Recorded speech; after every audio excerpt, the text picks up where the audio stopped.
Թուրքիան կշարունակի դիվանագիտական ջանքերը Սիրիայի դեմ սահմանված պատժամիջոցները չեղարկելու ուղղությամբ։ Այս մասին հայտարարել է Թուրքիայի նախագահ Ռեջեփ Թայիփ Էրդողանը Սիրիայի ժամանակավոր ղեկավար Ահմեդ Ալ-Շարայի հետ հանդիպմանը, որը տեղի ունեցել Անտալիայի դիվանագիտական ֆորումի շրջանակներում։ Հանդիպմանը քննարկվել են Թուրքիայի եւ Սիրիայի երկկողմ հարաբերությունները, տարածաշրջանային եւ գլոբալ հարցեր։ Նախագահ Էրդողանն ասել է, որ Թուրքիան կշարունակի դիվանագիտական ջանքերը Սիրիայի դեմ սահմանված միջազգային պատժամիջոցները չեղարկելու ուղղությամբ։ Նա նաև խոսել է Սիրիայի հետ առևտրատնտեսական համագործակցության վերականգնմանն ուղղված ջանքերի ակտիվացման եւ այլ ոլորտներում ձեռնարկվող քայլերի գնահատման անհրաժեշտության մասին։ Բանակցություններից հետո հայտնել է Թուրքիայի ղեկավարի վարչակազմը։ Էրդողանը նաև վստահեցրել է, որ Թուրքիան կշարունակի ջանքեր գործադրել հարևան երկրում կայունություն ապահովելու համար։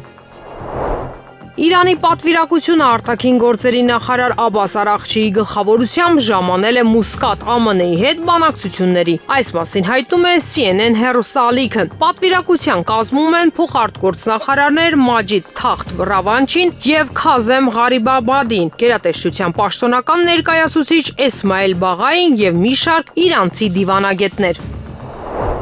Միացյալ Նահանգների վարչակազմը թույլ չի տա Իրանին միջուկային զենք ձեռք բերել։ Այս մասին ուրբաթ օրը հայտարարել է ԱՄՆ նախագահ Դոնալդ Թրամփը։ Նախագահական ինքնաթիռում լրագրողները նրան հարցրել են շաբաթ օրը Իրանի հետ բանակցություններում ամերիկյան կողմի նպատակների մասին։ Ես ուզում եմ, որ նրանք միջուկային զենք չունենան։ Ես ուզում եմ, որ Իրանը լինի գեղեցիկ, մեծ, երջանիկ երկիր, բայց նրանք չեն կարող միջուկային զենք ունենալ եւ մենք շաբաթ օրը խորհրդակցություններ կունենանք նրանց հետ։ Մենք մեծ ունենք նրանց հետ։ Ես ցանկանում եմ, որ Իրանը բարգավաճի, բայց նա չի կարող միջուկային զենք ունենալ, ընդգծել է Թրամփը։ Ապրիլի 12-ին Օմանում կկայանա ԱՄՆ-ի եւ Իրանի ներկայացուցիչների հանդիպումը, որտեղ նրանք նախատեսում են քննարկել իրանական միջուկային ծրագրի շուրջ ստեղծված իրավիճակի կարգավորման պարամետրերը։ Ուկրաինայի եւ Ռուսաստանի հարցերով ԱՄՆ նախագահի հատուկ բանագնաց Քիթ Քելոգը հայտարարել է, որ բրիտանական The Times թերթը խեղաթյուրել է իր խոսքերը եւ որ նա նկատի չի ունեցել ուկրաինական տարածքի բաժանումը։ Times-ի հոդվածը խեղաթյուրեց իմ ասածը, ես խոսում էի Ուկրաինայի ինքնիշխանությանն աջակցող կայունության ուժերի մասին։ Երբ ես քննարկում էի բաժանման մասին, ես խոսում էի դաշնակիցների պատասխանատվության, գոտիների մասին, բացառությամբ ամերիկյան զորքերի։ Ես նկատի չունեի Ուկրաինան բաժանելը, գրել է նա X-ում։ Ավելի վաղ The Times-ը հայտնել էր, որ ըստ Քելոգի Ուկրաինան հետ պատերազմյան Բերլինի օրինակով կարող է բաժանվել եվրոպական երկրների եւ Ռուսաստանի միջև վերահսկողության գոտիների։ Բրազիլիայի նախագահ Լուիս Ինասիո Լուլա դա Սիլվան մայիսին կայցելի Չինաստան հանդիպելու Չինաստանի նախագահ Սի Ցինփինի հետ։ Այս մասին հայտնում է Reuters-ը վկայակոչելով Բրազիլիայի կառավարությանը։ Սա կլինի Բրազիլիայի ղեկավարի եւ Չինաստանի նախագահի երրորդ հանդիպումը պաշտոնը ստանձնելուց հետո։ Չորրորդ հանդիպումն արդեն նախատեսված է հուլիսին։ Երկկողմ հանդիպումների կայուն տեմպը ընդգծում է Բրազիլիայի ջերմ հարաբերությունները իր խոշորագույն առևտրային գործընկերոջ հետ, ինչը բրազիլացի դիվանագետն անվանել է անխուսափելի, քանի որ աշխարհը համարվում է ԱՄՆ նախագահ Դոնալդ Թրամփի անկանխատեսելի առևտրային քաղաքականությանը, գրում է գործակալությունը։ ԱՄՆ նախագահ Դոնալդ Թրամփը բաց է Չինաստանի հետ առևտրային գործարքի համար։ Սպիտակ տան մամուլի քարտուղար Քերոլայն Լևիտը լրագրողների համար հերթական չեպազորություն ասել է։ Այս մասին մեկնաբանելով Պեկինի դեմ Վաշինգտոնի ներմուծման մաքսատուրքերի կտրուկ բարձրացումը եւ նրա պատասխան քայլերը։ Նախագահը շատ հստակ ասել է, որ բաց է Չինաստանի հետ գործարքի համար, ասել է ԱՄՆ առաջնորդի խոսնակը։ Նա լավատես է, ավելացրեց Լևիտը, նկատի ունենալով Թրամփի Չինաստանի եւ Միացյալ Նահանգների առևտրային գործարքի հասնելու հեռանկարները։ Եթե Չինաստանը շարունակի հակահարված տալ, դա լավ չի լինի Չինաստանի համար, ասել է Սպիտակ տան պաշտոնյան։ Սենեգալը մտադիր է միանալ BRICS-ին եւ բանակցություններ է վարում այս ասոցիացիայի անդամների հետ։ Այս մասին հայտարարել է երկրի արտգործնախարար Յասին Ֆոլը։ Սենեգալն այն երկրներից է, որին դուր է եկել BRICS-ի ստեղծումը եւ բանակցություններ է վարում երկրների այս խմբի հետ դրա մաս դառնալու համար, մեջբերում է Seneplus պորտալը նրա խոսքերը։ Նախարարի խոսքով Սենեգալն ունակ է դրական դերակատարություն ունենալ այս միությունում։ Սենեգալը կարող է նպաստել BRICS-ին իր կայունության, ռեսուրս ռեսուրսների եւ արդյունաբերությունը զարգացնելու ցանկության շնորհիվ ավելացրել է նա, ընդգծելով, որ բրիսկ ձևաչափը ավելի շատ տարածք է տրամադրում կարծիքների փոխանակման եւ առևտրային ռեսուրսների հասանելիության համար։ Բաքվում 15 տարվա ազատազրկման դատապարտված 69-ամյա Վագիֆ Խաչատրյանը Բաքվի բանտից ամիսը մեկ անգամ հեռախոսազանգ է ունենում ընտանիքի անդամների հետ։ Վագիֆ Խաչատրյանի դուստրը Վերա Խաչատրյանը հոր հետ հեռախոսազանգերի ընթացքում նրանից բողոքներ չի ստանում։ Միայն ասում է ամեն ինչ նորմալ է, իսկ թե ինչ է կատարվում իրականում դժվարանում է ասել։ 1.5 ամիս առաջ ենք խոսել հայրիկիս հետ, նույն բաներն է ասում, լավ է։ Ասում է լավ կլինի։ Հայրիկը օրը 6 անգամ դեղեր է խմում, դեղերը տալիս են, նաև հետազոտում են։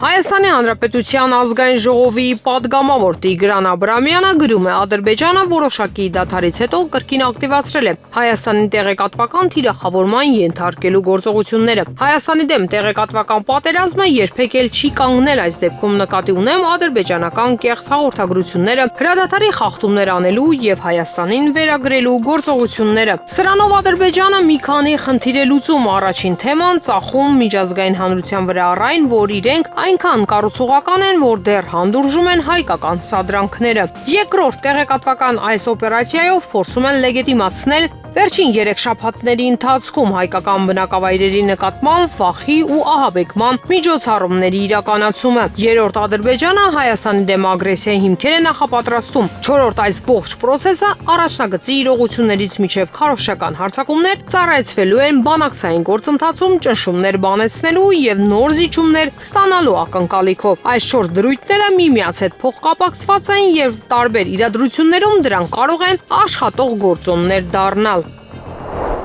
Հայաստանի Հանրապետության նախագահի հրամանագրով Մոնիկա Սիմոնյանը նշանակվել է Ճապոնիայում Հայաստանի դեսպան։ Հիմք ընդունելով վարչապետի առաջարկությունը համաձայն Սահմանադրության 132-րդ հոդվածի առաջին մասի երկրորդ կետի, ինչպես նաև Դիվանագիտական ծառայության մասին օրենքի 13-րդ հոդվածի 3-րդ մասի եւ 14-րդ հոդվածի Մոնիկա Սիմոնյանին նշանակել Ճապոնիայում Հայաստանի Հանրապետության արտակարգ եւ լիազոր դեսպան։ Նստավայրը Տոկիո նշված է հրամանագրի մեջ։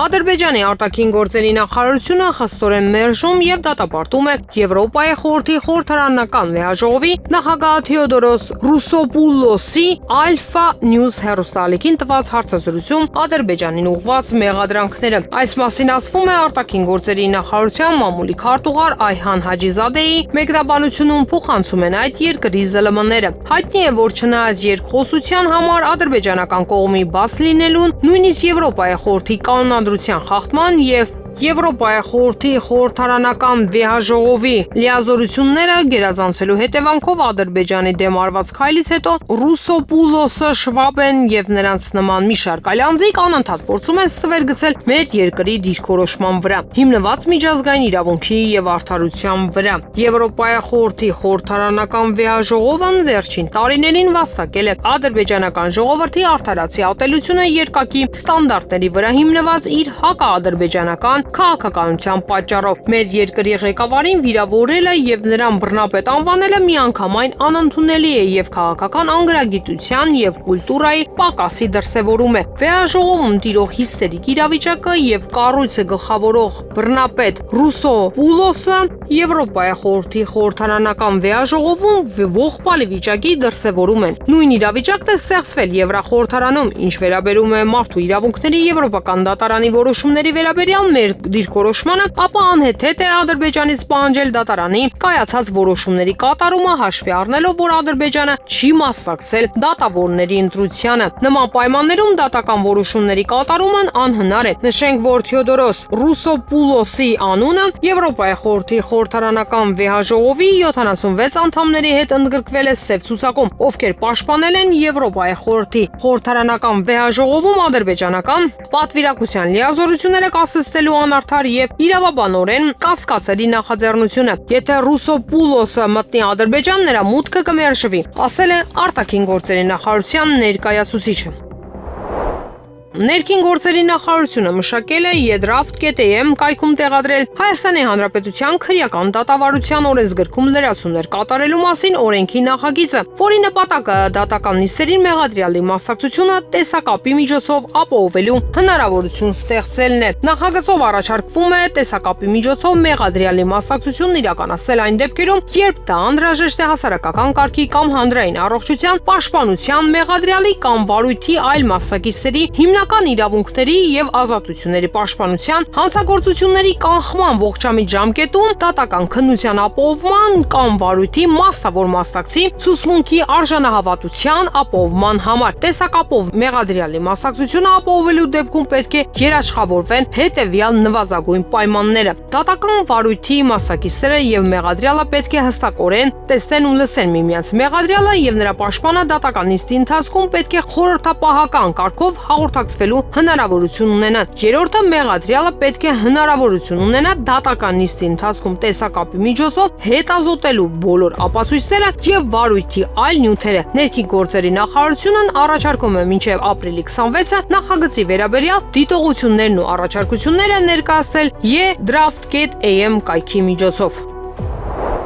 Բրազիլիայի նախագահ Լուիս Ինասիո Լուլա դա Սիլվան հաստատել է այսպես կոչված փոխադարձության մասին օրենքը, որը թույլ է տալիս առևտրային հաշվեհարդար տեսնել բրազիլական ապրանքների նկատմամբ միակողմանի սահմանափակումներ կիրառող երկրների դեմ, հաղորդում է CNN Բրազիլը։ Անցյալ շաբաթ Բրազիլիայի սենատը հավանություն տվեց մի նախագծի, որը թույլ կտա կառավարությանը արձագանքել այլ երկրների, այդ թվում ԱՄՆ-ի կողմից երկրի ապրանքների վրա սահմանված մաքսատուրքերին։ Ավելի վաղ Լատինաամերիկյան երկրի կառավարությունը հայտարարել էր, որ Բրազիլիան կպաշտպանի իր արտադրողների շահերը, հաշվի առնելով ԱՄՆ ներմուծման նոր մաքսատուրքերը, որոնք խախտում են առևտրի համաշխարհային կազմակերպության նկատմամբ ստանձնած պարտավորությունները։ Հեռուստաալիքը հիշեցնում է, որ անցած շաբաթ կոնգրեսի կողմից օրենքի հաստատումն արագացել է ԱՄՆ մաքսատուրքերի ներդրման պատճառով։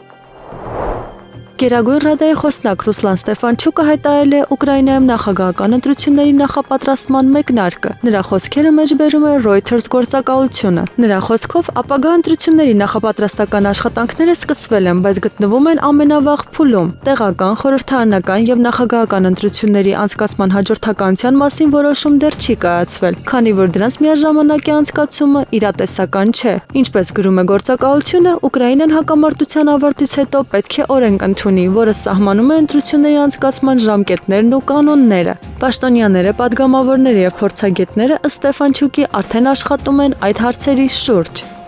Գերմանիան մտադիր է Ուկրաինային զենքի եւս մեկ խոշոր խմբաքանակ մատակարարել, չնայած հնարավոր խաղաղության մասին խոսակցություններին։ Այս մասին հայտնել է Գերմանիայի պաշտպանության նախարար Բորիս Պիստորիուսը։ Պիստորիուսը Գերմանիայի զենքի մատակարարման հերթական փաթեթի մասին հայտարարել է Բրյուսելում Ուկրաինայի հարցով նիստում։ Տեղեկատվության համաձայն այս տարի կմատակարարվեն եւս 4 IRIS-T համակարգեր, 300 կառավարվող հրթիռներ եւ 100 վերգետնյա ռադիոտեղորոշիչ դիտարկման կայաններ։ ԱՄՆ նախագահ Դոնալդ Թրամփի հատուկ բանագնաց Սթիվեն Ուիտքոֆը Wall Street Journal-ին հայտնել է, որ ԱՄՆ-ն պատրաստ է փոխզիջման գնալ Իրանի միջուկային բանակցություններում։ Նա պարբերականին հայտնել է, որ ԱՄՆ նախագահ Դոնալդ Թրամփի վարչակազմի կարմիր գծերը ենթադրում են Իրանի կողմից միջուկային զենքի արտադրության դադարեցում։ Ուկրաինայի պատվիրակությունն ուրբաթ այցելել է Վաշինգտոն, Միացյալ Նահանգների հետ հանկարծությունաբերական համաձայնագրի շուրջ տեխնիկական բանակցությունների նոր փուլի համար, հաղորդում է New York Times-ը։ Ուկրաինայի պատվիրակությունը Վաշինգտոնում է համաձայնագրի շուրջ բանակցությունների նոր փուլի համար, որը Միացյալ Նահանգներին զգալի մասնաբաժին կտրամադրի Ուկրաինայի բնական պաշարներից, հաղորդում է պարբերականը։ Ուկրաինացի պաշտոնյաները հայտնել են, որ բանակցությունները կտևեն 2 օր եւ կլինեն տեխնիկական բնույթի։ Բարձրաստիճան պաշտոնյաների մասնակցություն չի սպասվում։ ՌԴ նախագահ Վլադիմիր Պուտինն ու ամերիկացի առաջնորդի հատուկ բանագնաց Սթիվ Ուիտքոֆն ավարտել են բանակցությունները։ Այս մասին հայտնում են տեղական ԶԼՄ-ները։ Հանդիպումը տևել է 4.5 ժամ։ Այն փակ ձևաչափով անցկացվել է Սանկտ Պետերբուրգի նախագահական գրադարանի շենքում։ Ինչպես տեղեկացրել են Կրեմլից, բանակցությունների թեման եղել է ուկրաինական կարգավորման ասպեկտները։ ՌԴ նախագահի մամուլի քարտուղար Դմիտրի Պեսկովը հայտնել է, որ այս հանդիպումից հետո Պուտինը կարող է հեռախոսազրույց ունենալ Ամերիկայի առաջնորդ Դոնալդ Թրամփի հետ։ Աֆղանստանի իշխանությունները նոր ճամբարներ են կառուցում Պակիստանից արտաքսվող փախստականների համար։ Աֆղանական պակիստանյան սահմանի Թորխամ անցակետում հայտնում են աֆղանական լրատվամիջոցները։ Ուրբաթ օրը Աֆղանստանի փոխվարչապետ Աբդուլ Սալամ Հանաֆին փախստականների եւ հայրենադարձության նախարարության պաշտոնյաների ուղեկցությամբ այցելել է Նանգարհար նահանգ բացելու Քասիմաբադ կոչվող նոր ֆիլտրացիոն ճամբարը, որը նախատեսված է մինչև 4000 միգրանտների տեղավորելու համար, հաղորդում է RTA պետական հեռուստատեսությունը։ Հեռուստաալիքի տվյալներով ճամբարը զբաղեցնում է ավելի քան 12 քառակուսի հեկտար տարածք եւ ունի բոլոր անհրաժեշտ ենթակառուցվածքները։ Հանաֆին նաև այցելել է Օմարի փախստականների ճամբարը Թորխամ անցակետի մոտ, որտեղ նա դիմել է բնակիչներին, խոստանալով հնարավոր օգնություն եւ դատապարտել Պակիստանի իշխանություններին Աֆղանստանի քաղաքացիների նկատմամբ իրենց անբարյացակամ քաղաքականության համար։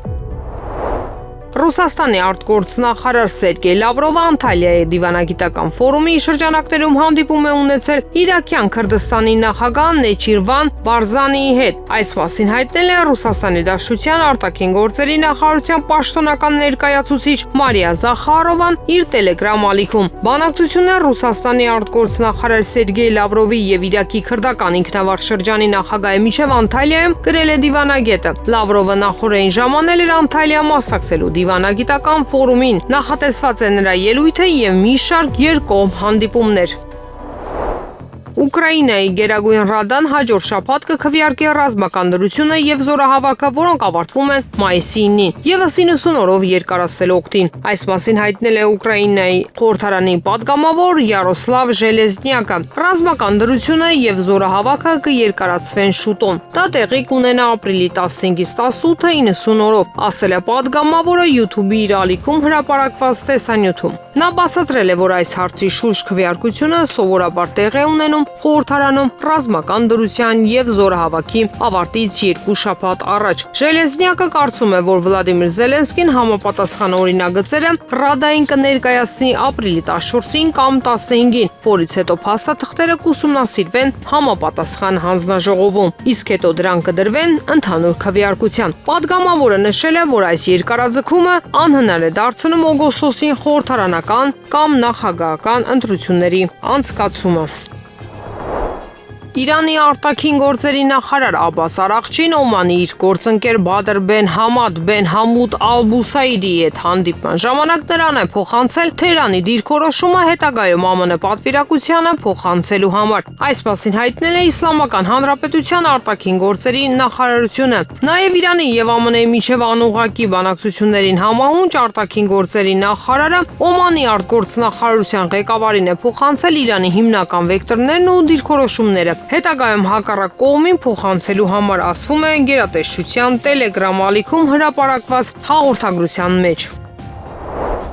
Վերջին ամիսներին իսկ Փարաքարի ու Գյումրու ավականու ընտրությունների ֆիասկոից հետո առավել եւս մի շարք բարձրաստիճան ԿՊԱ-ականներ իրար հերթ չտալով խոսում են ԿՊ բարձր վարկանիշի հաջորդ ընտրություններում անվերապահ հաղթելու ժողովրդի վստահությունը վայելելու մասին։ Զուգահեռ փորձում են տպավորություն ստեղծել, թե այս կամ այն համայնքում պարտությունը նորմալ է, դա փորձելով փաթեթավորել ժողովրդավարության անվան տակ։ Փաստ օրաթերթի տեղեկություններով այս ամենը ոչ թե ուղղված է լայն հանրությանը, այլ իրեն շարքերին։ Բանն այն է, որ ԿՊ-ում շատերը պարզապես տեղները չեն գտնում, քանզի բոլորն էլ շատ լավ հասկանում են, իրենց վարկանիշի միակ աղբյուրը Նիկոլ Փաշինյանը վաղուց այլևս ոչ միայն կորցրել է եղած վստահությունն ու վարկանիշը, այլև ներկայում ունի ամենաբարձր հակավարկանիշը, ինչպիսին երբևէ չի ունեցել Հայաստանի ոչ մի ղեկավար։ Այսինքն ակնհայտ է, որ ԿՊ-ն ոչ մի պարագայում ոչ մի շանս չունի վերարտադրվելու արդար ու ազնիվ ընտրությունների պարագայում։ Ավելին,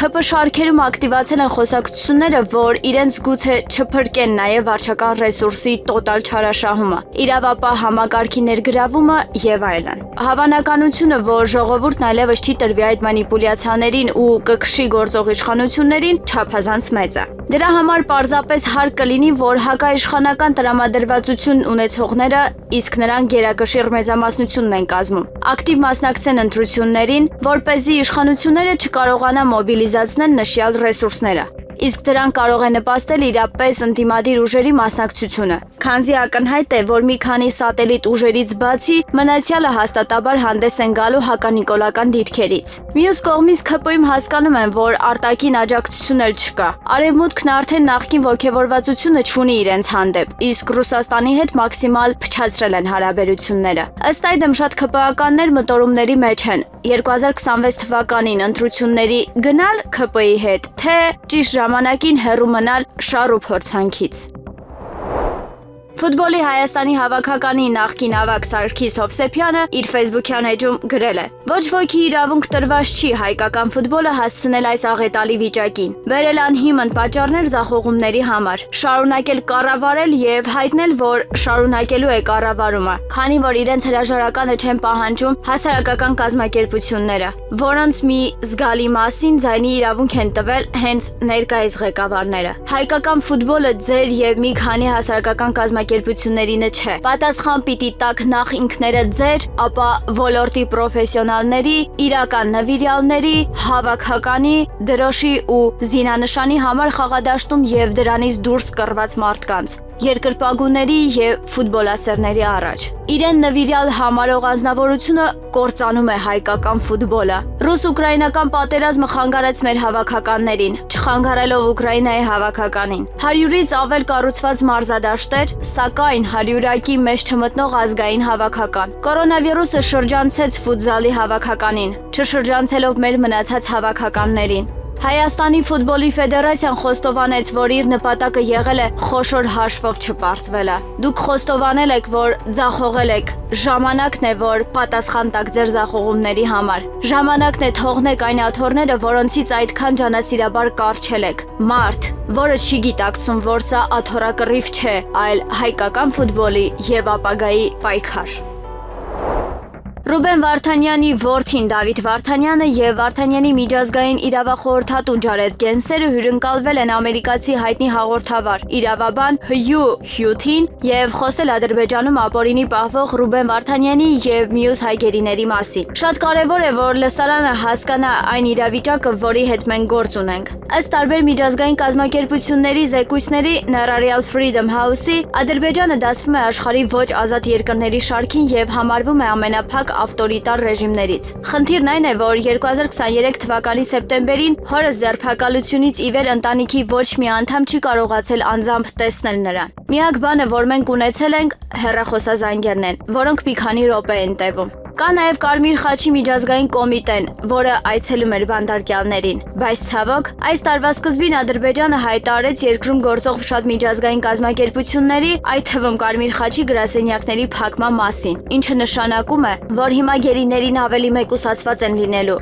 ասել է Ռուբեն Վարդանյանի որդին Դավիթ Վարդանյանը։ Որպեսզի պատկերացնենք մեկուսացվածության աստիճանը, ասեմ, որ Ջարեդը մեր փաստաբանը, որը թիմում է 2024 թվականի վերջից, չի կարողացել ոչ միայն այցելել հորս, այլև խոսել նրա հետ կամ ծանոթանալ գործի նյութերին։ Այնպես որ ամեն ինչ կատարվում է լիակատար մեկուսացման մեջ, միջազգային բոլոր նորմերի եւ օրենքների խախտումներով, եւ մենք չափազանց մտահոգված ենք։ Ռուբեն Վարդանյանի իրավախորհրդատու Ջարեդ Գենսերն էլ ասել է. Ամերիկայի Միացյալ Նահանգների նախագահի հատուկ բանագնաց Սթիվ Ուիթքոֆը այցելել էր Ադրբեջան, երկկողմ հարաբերությունների տարբեր հարցերի շուրջ խոսելու, բայց նաև հայ-քրիստոնյա բանտարկյալների ազատ արձակման կոչ անելու համար։ Այնուհետև ազգային անվտանգության խորհրդական Մայք Ուիլսոնը խոսել է Ադրբեջանի ազգային անվտանգության խորհրդականի հետ եւ նույնիսկ գրառում արել այդ զանգի մասին։ Նա բացահայտ ասել է, որ նախագահ Թրամփը կցանկանար տեսնել խաղաղության պայմանագրի կնքում եւ այդ ընդհանուր գործընթացի շրջանակներում բանտարկյալների ազատ արձակում։ Այսպիսով մենք չենք կարող ունենալ իրականում ավելի բարձր մակարդակի ներգրավվածություն։ Իմ պատկերացմամբ Թրամփի վարչակազմը հիմա փնտրում է քաղաքական գործողությունների միջոցով որոշ շատ հստակ ազդանշաններ ուղարկելու ուղիներ, որոնք Ադրբեջանի նախագահի համար հստակ կդարձնեն, որ դա պետք է տեղի ունենա։ Բանտարկյալների ազատ արձակումը պետք է տեղի ունենա։ Ինֆեկցիոն կենտրոնում կադրային ջարդն ու արտահոսքն ունեցել է ուղիղ միջամտություն։ Կադրային ճգնաժամը, ինչի մասին ահազանգում է ինքը վարչապետ Նիկոլ Փաշինյանը, գոնե առողջապահության ոլորտում այն արհեստականորեն առաջանում է ի շնորհիվ նախարար Անահիտ Ավանեսյանի եւ նրա առաջին տեղակալ Լենան Անուշյանի գործունեության։ Մամուլը գրել էր, որ վերջին տարիներին ինֆեկցիոն հիվանդությունների ազգային կենտրոնում 6 տնօրեն է փոխվել։ Այո, ինֆեկցիոն կենտրոնից լուր հեռացել են 5 տնօրեններ։ Նաև անվանի մասնագետներ, այդ թվում պրոֆեսիոնալ վարակաբաններ Նաիրա Ստեփանյանն ու Նարինե Սարգսյանցը, որոնք COVID-19-ի համավարակի շրջանում հիվանդանոցի փոխտնօրեններն էին, եւ ողջ բուժական գործը պայմանավորված էր հենց նրանց պրոֆեսիոնալիզմով։ COVID-19-ի համավարակի շրջանի ակտիվ բժիշկներից էր նաև Սպարտակ Պետրոսյանը, ով եւս հեռացավ համակարգից։ Մասնագիտությամբ ռեանիմատոլոգ Սպարտակ Պետրոսյանն այդ ծանրագույն շրջանում հիվանդանոցի վերակենդանացման բաժնի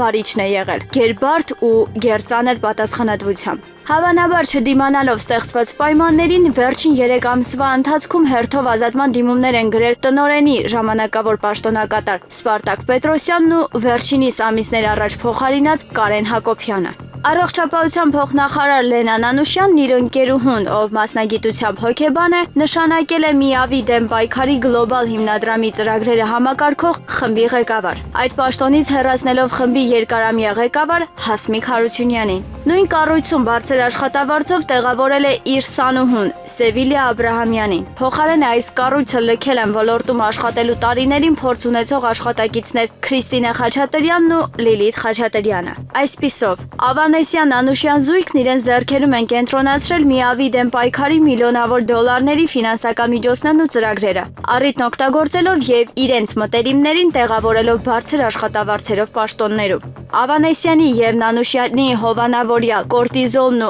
ադրենալինը նույն հորմոնը համարող հիվանդությունների վերահսկման եւ կանխարգելման կենտրոնի ներկայիս գլխավոր տնօրեն Ստեփան Աթոյանի քույրն էր զբաղեցնում ՄԻԱՎ-ի տուբերկուլոզի եւ մալարիայի դեմ ուղղված միջոցառումները համակարգող հանձնաժողովի քարտուղարի բավականին լավ վարձատրվող պաշտոնը։ Սակայն ՁԻԱՀ-ի ծրագրերում խնամի, ծանոթ, բարեկամ սկզբունքի կիրառությունն այսքանով չի ավարտվում։ Պարզվում է, որ Լենան Անուշյանի բանակից ազատված եւ ոլորտի հետ որևէ առնչություն չունեցող ավագ որդին էլ լավ տաքու գործ է գտել ՄԱԿ-ի ԶԻԱՀ-ի դեմ պայքարի ծրագրում։ Իհարկե, հավանաբար մայրիկի միջնորդությամբ։ Հիմա հասկանալի է, ովքեր եւ ինչու են առաջացնում կադրային ճգնաժամ առողջապահության ոլորտում։